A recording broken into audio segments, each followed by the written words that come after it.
Up next on Life on Air.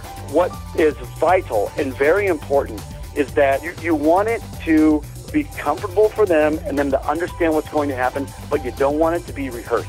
Todd Thomas, the professional on-field MC for the St. Louis Cardinals, talks about what it takes to entertain a stadium full of people night after night.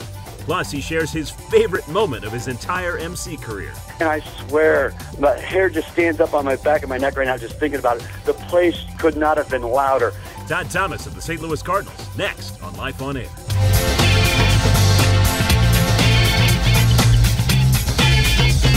Hey everybody, welcome to Life on Air. This is Tim Tialdo, and you have reached the podcast for the TV hosting industry. My job is to connect you with the experts and to help you become the best TV host you can be. Now, all the time we're talking about TV hosting, and it's such a general term, but as you'll see in my book coming out here in 2013, there are a lot of things that encompass TV hosting, and one of those is professional sports emceeing. Now, you know that recently I had on Kansas City Chiefs MC and show host Shauna Hilt, and I ventured across the state of Missouri to my hometown of St. Louis to bring in the St. Louis Cardinals, the 11-time world champion St. Louis Cardinals MC. He's been there for 16 years. He is simply one of the best I've ever seen doing what he does, and he's garnered the nickname That One Guy because that's what everybody says when they go to the stadium. Hey, you're that one guy. And he's now printed it on the back of his shirts, and he's just really become a fabric of the Cardinals as much as probably some of the players are. So, Todd Thomas, welcome to the podcast, man.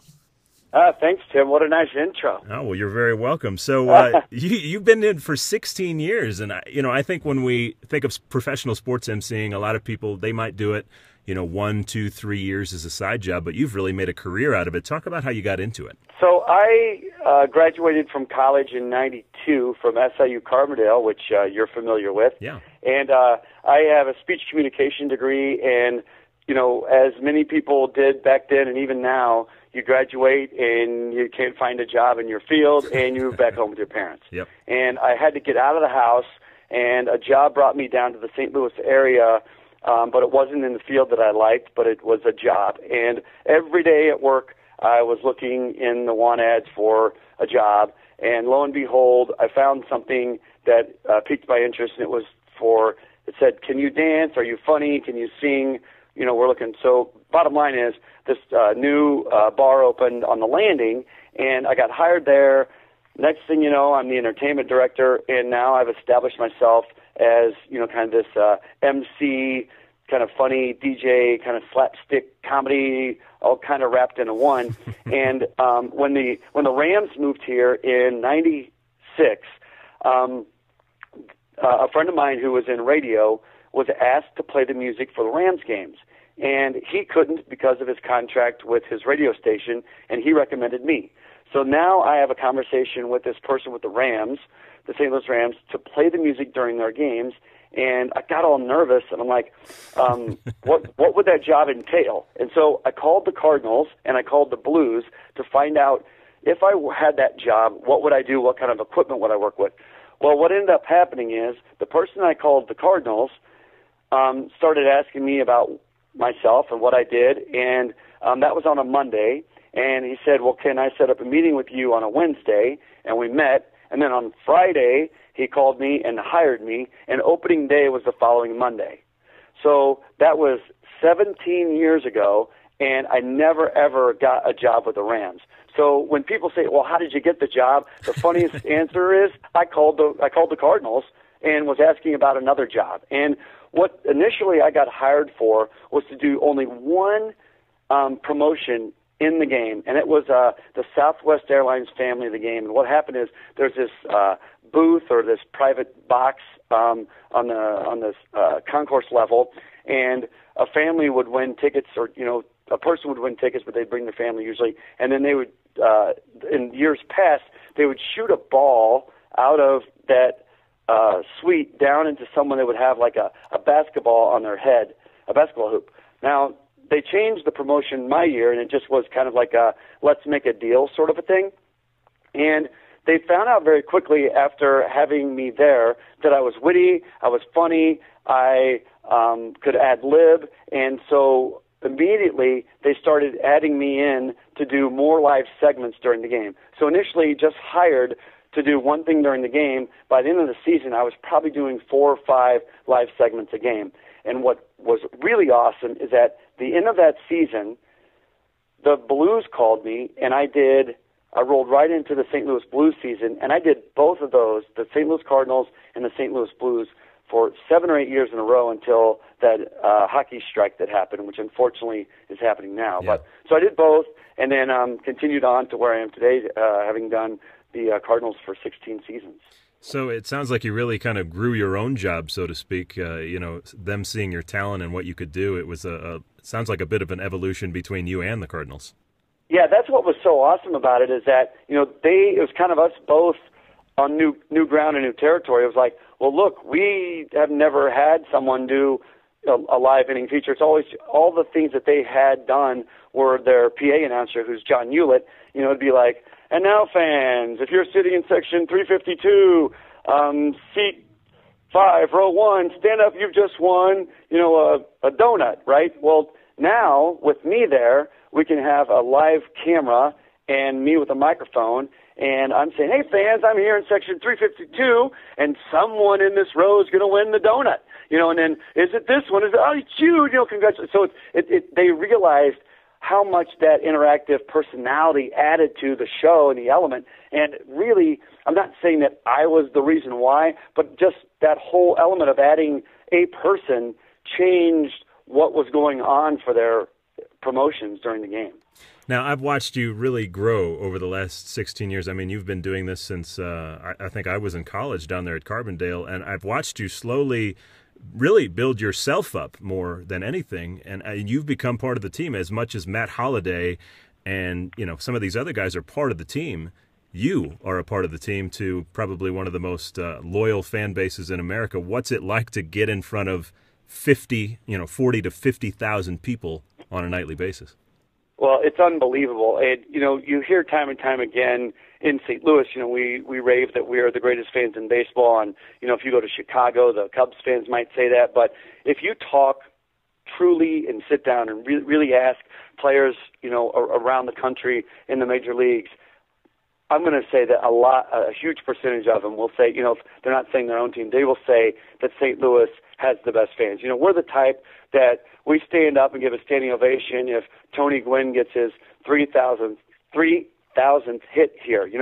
If a guy comes back off of a year of Tommy John surgery and he gets his first start or something, we'll acknowledge that. We're not the type to throw batteries at players and do all that kind of junk. We're classy fans. There are the times that you'll hear of odd stories of things that happen behind the scenes or whatnot. But the bottom line is that we are very knowledgeable and great fans. And so because of that, even times when we weren't winning as much as we have been lately, they're still showing up, and they're still great, and it's still fun, and they're still responsive to the things that we do. And actually, in a time when your team isn't doing so well, that's even a more time or a better time for you as the entertainment in between innings to really raise yourself up and give those fans, a good, because if they're not seeing some great entertainment on the field, they need to be seeing it in the stands and on the big screen.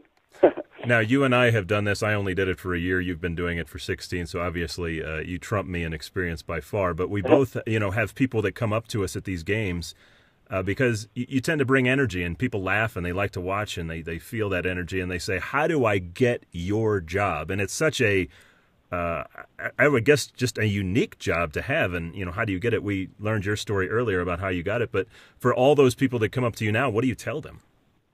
Well, a lot of them I just say, what is it that you like to do, or what is it about this job that you would want? Because it seems like some of them, maybe are thinking about it for the wrong reasons. They're just huge Cardinal fans, and they think that working for the Cardinals is, the ultimate, right? But it's really more about are you, there's some things that you really are some must-haves. You have to be creative, you have to be quick thinking, you have to be interactive, you have to be able to ad-lib, and funny helps, and being able to talk on a microphone. Some of these things that you definitely can learn. If you have a good coach, let's say you or I were to sit down with someone and talk about, okay, here are things that you are supposed to do, here are things you shouldn't do, and here's why, and slow down, don't talk so fast.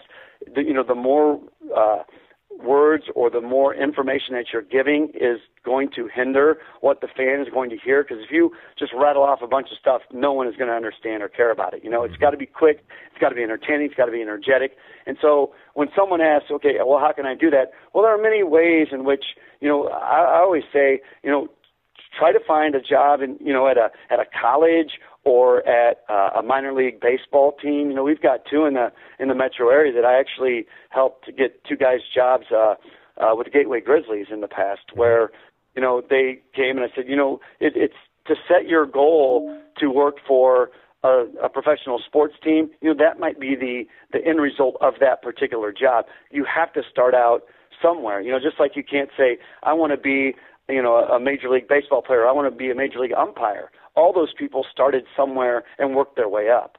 So it's a matter of finding that avenue or finding that, whatever it is, that you find a passion to talk on a microphone in front of people and make people laugh and have a good time, and that you're dynamic and can kind of do that. And then if you're really good, then, you can create there's, back in my day, you didn't have the video cameras everywhere, and it wasn't that easy to get, let's say a video demo out. Now, and shoot, you can get a video demo for a kindergarten soccer player. I've seen some professional stuff on YouTube. I'm like, are you kidding me? It's in slow-mo, and a kid's doing some helicopter kick. He's 5 years old, right? Sure. You get to deal with a lot of different people all the time, and I know people go around and kind of hand select the people that you're going to deal with half the time, but what are some of the challenges that you deal with being an MC with a live audience? And you're right there in front of everybody, and if you screw up, everybody's going to know. Yeah, well, the thing that I have trial and error over the years is that first of all, let's say let's just use the Cardinals as an example. And I do the same thing for the Missouri Valley Conference tournament here in town. So, I wear, for that tournament, let's say, although I'm an SIU grad, I don't wear an SIU shirt. I'm representing the Missouri Valley Conference. So let me back up and let's use the Missouri Valley Conference tournament as an example instead. So as I'm walking around and SIU is playing ISU, in the first half I may pick an ISU person, and in the second half I may pick an SIU person if I'm only doing one thing in the half.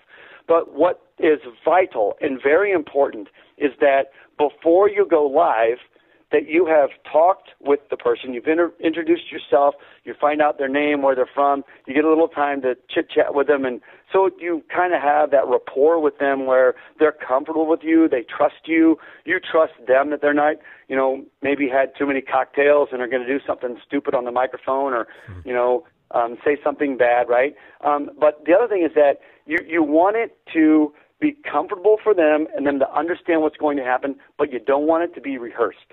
So a lot of things that you just go through are an explanation of the game or whatever it is that you're going to do, and then where they need to look.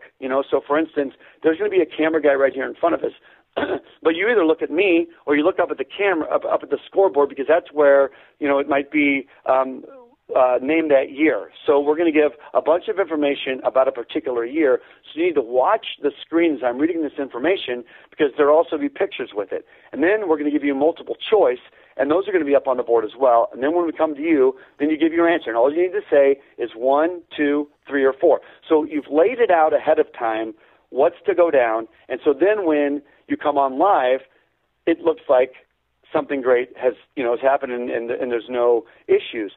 If you didn't do that, then what happens is you come live, you say, all right, I'm here with Tim, who's going to have a chance to win a pair of tickets to an upcoming game. All right, Tim, this happened, and he's like, where am I supposed to look? And then you're like pointing up there, he goes, where, there? There, where, there? He was pointing all around the stadium, and you're like, no, over here. And then so you look like an idiot. Yeah. He looks like an idiot, and that's not what it's about. The bottom line is you don't ever want to make someone look foolish unless it's in jest or in fair play, in which maybe they've understood it. And like, for instance, I'll use an example with the Cub-Cardinal rivalry.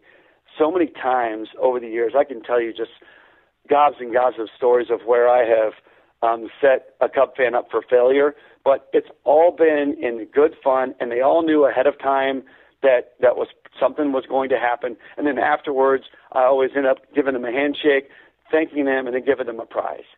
So it's not like it's some sort of sabotage where I've selected some random fan from the crowd, bring him up, humiliate him in front of all these fans, and I walk away laughing. I would never do that. And I don't think any MC should ever do that either. Well, you've had a chance to really work on the inside with the Cardinals, and as you've kind of watched your career evolve, watched the industry evolve, for those people who are wanting Todd Thomas's job right now, you mentioned some of the ways earlier that you can get started, but if they wanted to call a major league organization, is there somebody in particular they try and talk to, or a department that they need to look for? Yeah, it's usually in the marketing and promotions of whatever team that you're interested in. A friend of mine who actually, Tim, I own a DJ business called Porta Party DJs, and that's really what has helped, kind of work hand in hand. Is the DJ business has helped me be a better MC, and the MC stuff, with the Cardinals has helped my DJ business. So, it's kind of like a scratch each other's back thing. Sure. But one of my DJs was interested in getting into this, and the job with the Kansas City Royals came open. And I don't know if you heard about this, but this is just this past season. And they were interviewing people, and he ended up going over and getting an interview. And I didn't get the job because I think because he was from St. Louis, and perhaps they knew he may have been a Cardinal fan and all that sort of thing. But anyway, so sometimes that job was actually put on a site, and he found out about it that way. But it's a matter of I'm sure that other teams that don't have someone that's been around for 16 years like me may have tryouts, and now's the good time if you're looking at baseball. Now would be the good time to start hitting those teams up. If wherever you're listening, if you're in Denver and you want to work for the Colorado Rockies, it could never hurt. And the other thing too would be to have, it's vital that someone can see you working, right? If you just say I want to do it, but you don't have any experience, well, you got to find a way to get that caught on tape doing something, right? And so whether that be you just going to an open mic night or somewhere doing something with a crowd, with a microphone, talking is so that people can see how you interact with others. They see how you speak on a microphone. They look at you. There's a lot to be said too about your look and how you present yourself and all that sort of stuff. I mean, there's so many different facets of being a successful MC. It just could go on and on about them all. Well, and you've definitely done a great job of that. You're kind of an icon in the industry, so to speak. So I just want to thank you so much for taking the time today to share your knowledge and your experience in the business. By the way, is there a website that people can find you at? Yes, there sure is. I have my DJ website is called PortaPartyDJs.com. It's PortaPartydJS.com. And Tim, I have a question for you. Sure. Can I share with you the greatest experience I've ever had with the Cardinals? I do want to hear it. Okay. In 2006, when we won the World Series, I was asked to put 3 floats together of where my DJ equipment was going to be on these 3 different floats playing music. And so I was on one of them with Fredbird and this huge confetti machine that we just, so you can imagine coming down with 500,000 fans lining the streets. It was a beautiful day, and I'm on the back of this float, and we're shooting confetti out, and I've got the microphone, and we're singing Celebration, and we're singing Don't Stop Believing, all this stuff. It's just crazy. Well, all that was just incredible in and of its own. But then we roll into the stadium, and now you've got 50,000 people that are at the stadium just cheering and screaming, and they're waiting for the World Series trophy to be brought out on the Clydesdale wagon, and then all the players and all of them were going to come in. Well, it's 1:20, and this is going to happen at 1:30. And so I'm standing right behind the seats in home plate with my wife and my kids and my mom and dad and my in-laws and a bunch of other, friends and family of the Cardinals. And my boss said to me, "Hey, we've got 5 minutes before the trophy comes out. Can you work some magic?" And so I called upstairs to the guy who runs the music, and I told him what I was going to do. And there is this huge stage sitting right over second base, and there's a microphone stand on it, and that's it. And these fans are standing there, and they have not been talked to. They have not done anything officially since the Cardinals had won the World Series.